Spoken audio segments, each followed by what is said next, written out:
Yeah,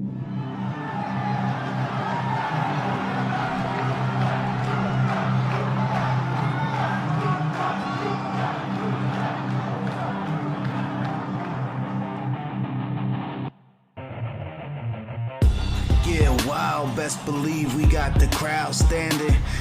Finally, the American Lucha Podcast is back for episode number 4. I'm your host, Andrew Vendelis, and I gotta say, man, it is glad to be back in the good old United States. I was away for the past month, but really missed a lot, but I also missed American Lucha Wrestling. And we are going to get into some great stuff in this episode. I'm going to just give a brief opinion about, the state of wrestling and some things I like now that we're a month into the new year. So why don't we just get to it? I really like, and I know I'm just echoing the opinion of all WWE fans now that the Royal Rumble has come and gone, I really like that Drew McIntyre was booked like an absolute hero in that match. And I'm going to be fanboying a lot. For anyone who listens to this that's anti-WWE, sorry, but I like AEW too. But Drew McIntyre, I could tell he was going to be a star, and that Paul Heyman had big things for him on Raw since the start of the new year, around December, when he started playing into his cockiness and feeding off of the crowd. I forget what week it was, what program he had just finished, but thank God it's over, because now Drew McIntyre looks like an absolute killer, chanting along with the crowd, counting down from 3 before he does the Claymore. It's all just so cool, and the man looks like a beast. I'm a man who thought that McIntyre should have been NXT champion for longer and actually really liked him as a babyface in NXT. Those around me did not really agree. They said McIntyre's a great heel. You just got to book him like a monster. But that's kind of cop-out booking, to me at least. If you're a pro wrestling fan and you're fantasy booking, big, tall guy, make him a heel, make him a monster, make him, just steamroll everybody. I don't think that's the right move. And I think what they did the right move here with McIntyre, the right move was, okay, let's make him unstoppable, but let's make it so the crowd can't resist but cheering him and, feeding into how confident he is in himself. It's great character work there that McIntyre can just get the support of the crowd just by being a badass and, running people over. It's like a gladiator fight when you fight Drew McIntyre. Not just mentioning my trip to Rome or anything for no reason. But anyway, back on track. Another thing I liked about the Royal Rumble, and you're going to hate me for this, Brock Lesnar. You are supposed to be mad. You are supposed to be pissed off at what they're doing with Brock Lesnar in this match. You are supposed to get irritated that, everyone's being gone in 30 seconds or barely getting any offense in, including your favorites. So the Cesaros out there, the Shinsuke Nakamura's, any John Morrison fans still left out there. He's good. Anyways, the list goes on and on. Keith Lee, even, people were complaining about Ray and Kofi, that they got dumped out by Brock. But, this wasn't about them. It was about building to a better story involving Drew McIntyre, albeit, but that moment wouldn't have been as good had Drew not been the one who eliminated him, because it all built start to finish. And that is what I want to see more out of pro wrestling in the new year, whether it's WWE, whether it's AEW, Ring of Honor, even if anyone even watches them, New Japan Pro Wrestling, another one where people flock to. I just want to see fleshed out matches that have a story in them. But we're going to go from story to character and briefly talk about how awesome Jon Moxley is in AEW and how great Jericho is feeding the fire to this feud, fueling it with his promos, with his bastardly attacks, if you want to call them that, on Jon Moxley with the Inner Circle. It's awesome because it just makes you root for Moxley even more. On WWE, you have a guy they're pushing to the moon that's unstoppable and, is great in the ring. That's Drew McIntyre. Great. You kind of have an opposite thing going here with Jon Moxley, where he's getting the crap kicked out of him by the Inner Circle. But the thing is, you're not making him weak because, number one, he's not losing, which is awesome. And number two, he's able to fight back. That is one of the closest things this side of CM Punk's pipe bomb promo that we are getting close to Stone Cold with, and don't take that out of proportion because I'm hopefully not a mark, but like Moxley's promos, Moxley's swagger is very similar to the sense that Stone Cold Steve Austin was. Not going to listen to anybody, whether it's my boss, whether it's my friends, whether it's the enemy of my enemy. You're just not going to listen to me. You're going to beat to your own drum. That is what guys like Stone Cold and Punk and even Hogan, when he was a heel in WCW, did. Jon Moxley is being booked like the next big star, not only in AEW, but professional wrestling once again. And I think we're seeing the rebirth of true Jon Moxley that can be marketable to big audiences on TNT. And I think Jon Moxley should win the AEW World title against Chris Jericho at Revolution. That's all I got to say for that. But don't go away. Stay tuned because we have a very, very, very special guest coming up. He is the Lucha X champion and one half of the Wrestling Prodigies, Jay Malachi, coming up in just a little bit on the American Lucha Wrestling Podcast. I said we coming for the top, y'all better make. What's up, everybody? You're here with the franchise, the number one draft pick, the knockout artist, TKO, Teddy Ireland Jr. And I'm coming in here to let you know about your holiday season isn't over just yet. So when it comes around to wearing the best gear on the streets, and everybody represents, and they know who the man is that goes up and down, knocking around anybody that comes in their way, the best way to show who you represent is having this shirt here, the brand new TKO t-shirt. Now I know we expect a lot of money during the holidays, but rest assured, do not catch yourself slipping on these streets by having this shirt. Trust me, you get mad respect from the people on the streets, and you get one from me. But like I said, don't worry about it. Hit me up on any social media you possibly can. TKO336 at Instagram and Twitter, and also Teddy Allen Jr. at Facebook. But like I said, enjoy the holidays, and once again, let's get ready for a banging 2020. Love y'all. Peace. Nothing but the best from the newest ALW returnee, the Street King himself, Ted Ireland Jr.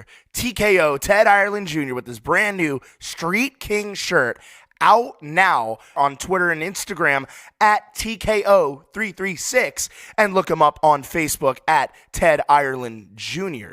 Be sure to put in your order soon because these are going to sell out and sell out quick for the Street King. Way we hold it down, American Lucha Libre. Welcome back to the American Lucha Podcast, and I have a very, very special guest. Not only is he going to be competing for the ALW Tag Team titles on February 22nd, he is also the reigning, defending Lucha X champion. It's Jay Malachi. Jay, how are you doing, man? Oh, man, I'm feeling good right now. This is my first podcast, so I'm feeling, really excited. Well, I'm glad that we could get you on here, man. I got so many questions to ask, but number one, Jackson's back and healthy. You'll have him in time for the tag title match. How does that feel again? That feels great, having him back, having him healthy. That's number one. Being healthy is the most important thing, but having him at 100%, I feel really confident of winning them tag team titles back. So I'm really excited. The Wrestling Prodigies are back. Yeah, man. You would also be the first ever two-time American Lucha Wrestling Tag Team champions. Pretty much, you have the opportunity to really cement yourself into the history of, we're an early company. You have a chance to really cement something here. What do you think about that? That's really excited. I'm really excited, and that's really exciting.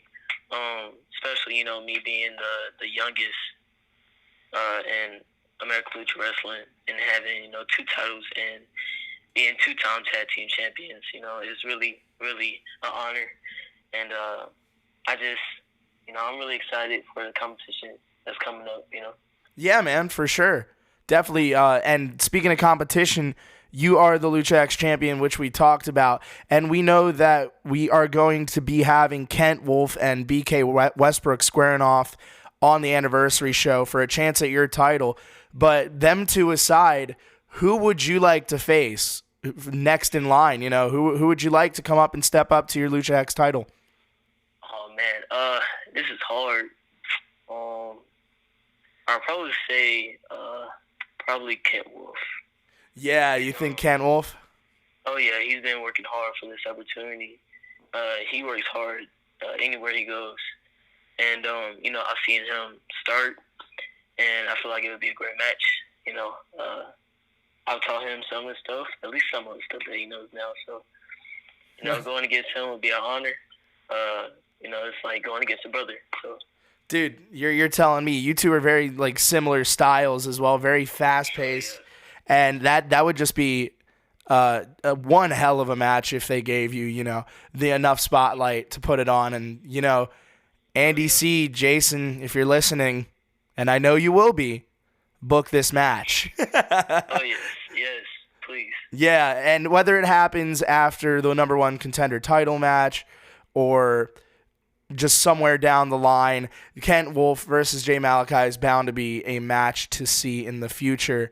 And your title is not being defended on this show. Do I hear that correctly? That is correct. Any inside scoop on why, or just, you know, wasn't the show for it? Will you be making an appearance at the 1-year anniversary show? I will be at the anniversary show. Oh. I really don't know why, but I really wanted to go against Jacob Ryan for what he did. You know, I don't know if they will put the title on the line, but you know, me being young and at this point, I'm just looking for revenge. You know, he made me lose the titles or the tag team titles, so you know, I'm kind of feeling anger every time I think of his name. So I would love to have that match, but we are the wrestling prodigies of what I've heard are going against the Gym Nasty Boys for the tag team title. You would be right. Okay, I'll just make it sure. Just making sure. Making sure you know who you can, you know, get some tape on and like, you know, just study them. But Jacob Ryan, this is something I wanted to bring up that when you first said yes to the podcast, I was like, oh, I got to ask him about it. Because, and this is the first scoop, Jacob Ryan's going to be coming on in the next couple of weeks, so I'm excited to see what he thinks of your appearance on here. Please, Jacob, don't hurt me. Anyways, but I saw him attack you after rent-free in your head, and do you have any idea why he might have done that, or are you not really looking for an explanation? I have no idea why, but he may have an explanation. You know, I've never done anything to him. I've never made him mad, you know. Whenever I see him in the back, I always say, you know, what's up. Always shook his hand, always been respectful. But I personally don't know why. Yeah, and earlier in the night when he won the ATM Battle Royal, he was all smiles, all, you know, hard-working and everything, and then just suddenly to just shift like that, I'm sure it threw you for a loop. It did. You know, when I saw him come in the ring, of course he had the mask on. So, you know, I didn't know who it was. So I'm, you know, confused at this point. I'm like, hold on, who is this? And you're defending the title alone. Exactly. That's on top. You know, on top of that, I have no tag team partner. Jackson Drake is encouraging me, but he can't wrestle at the time, or he couldn't wrestle at the time. So, and then out of nowhere, gave me a DDT and went straight on my head, and you know, I was knocked. So. It didn't look like it was a fun time. That's for sure. Nah, it didn't. No. And they have a new, like, I guess, union kind of partnership with the guys who took the titles from you, Skinny Dudes with Attitudes. Is that someone that, are those two people that the wrestling prodigies want to get their hands on in the future? I would say yes. Me and Jackson Drake, we've talked, and we feel like that the Skinny Dudes had that and planned the whole time. You think so? Yeah, we really think so. So, I won't get my hands on Jacob Ryan, but as a team, the Wrestling Prodigies wanted to also get their hands on the Skinny Dudes with Attitudes. I'm sure you're not the only ones on the list either. But another team we can't ignore, they were in your championship match, Three Brothers. What do you think of them? Because I'm one of their biggest fans in the entire company, if I'm being honest. Yeah, definitely. Me and Jack, we are huge fans of the Three Brothers. we've always wanted a match with them. And we kind of had the match, but, of course, it was only me. So, with me and Jackson Drake versus the three brothers. Yeah, 2v3. Would you do a 2v3 against, Hood, Jackson, and Django, or would you try to find a partner? And if you had, we'll play a little game. If you had to, who would that partner be for you guys to take on three brothers? For us to take on three brothers, man, this is hard. Well, okay, to answer your first question, yeah, yes, we would find a partner. And for your second question, as odd as this may seem. Okay, now you have my attention. As odd as this may seem, I would say we would pick the Broncos on. Really? Yes. Why is that? He taught us everything we know, and the three brothers have way more experience in the wrestling prodigies. Mm-hmm. So I feel like with our trainer, our dad helping us, I feel like we'll have an advantage. Especially being in the ring with the person that taught us everything to know about wrestling and how to wrestle. Once again, ALW, book it. Let's make it happen. Yes. And you talked about experience. And how long have you and Jackson been a tag team for now? Ooh, me and Jackson have been a tag team for, I would say, at least a year. A year and some shit. Oh, wow. Yes. And you guys are like hella young, like even younger than I am. And I was called a high schooler at one of our shows. So how old are you guys, and how long have you been wrestling? I'm 15. And oh my God. Yeah, I'm 15. Jackson is 16. Dude, I'll stick to the talking. Like, oh my God. You guys, and I know I'm just reflecting the opinions of the many, the ALW faithful. Like, you guys are already, bar none, one of the best tag teams, not even in ALW, in North Carolina, that I've seen in a long time. And you guys, knowing that you're just at the start of your career, the sky's the limit for you guys, in my opinion. Oh, yeah. Thank you. We really appreciate that. Yeah, but before I let you go, do you have anything to plug? Any upcoming stuff, Anything you'd like to get out there in the world? Also, shout out Jackson Drake. I hope to have you on the podcast as well if you listen to it. Oh, yeah. But anything you want to plug before I let you go? ALW's next show, February 22nd, is the anniversary show. The Wrestling Prodigies will be going against the Gym Nasty Boys for the tag team titles, which the Wrestling Prodigies are very excited for. Y'all should come. It's going to be a heck of a match. Jay, it's been an honor having you on the podcast. Had some laughs along the way, too. But I look forward to seeing you. I won't be there, sadly, for the anniversary show, but I'll definitely be seeing you in the next coming weeks or so when we get back together. Looking forward to kick it with you, man. Oh, yeah. Thank you, brother. Thank you. Absolutely. You have a good one. Jay Malachi, always a fun person to be around, even more fun to watch in the ring, whether it's as the Lucha X champion or as one half of the Wrestling Prodigies. That is all the time we have for this episode of the American Lucha Podcast. Thank you to everyone who's been listening. I've been seeing your YouTube comments as well. Let's keep this thing growing. If you know anyone who likes pro wrestling in North Carolina and wants to come to a show locally in the Burlington, Greensboro area, American Lucha Wrestling is the promotion for you. Like us on Facebook. Follow us on Twitter for all the information coming up about the first anniversary show on February 22nd. That is all the time I have. I'm Andrew Vendelis, your host, and until next time, goodbye and good night.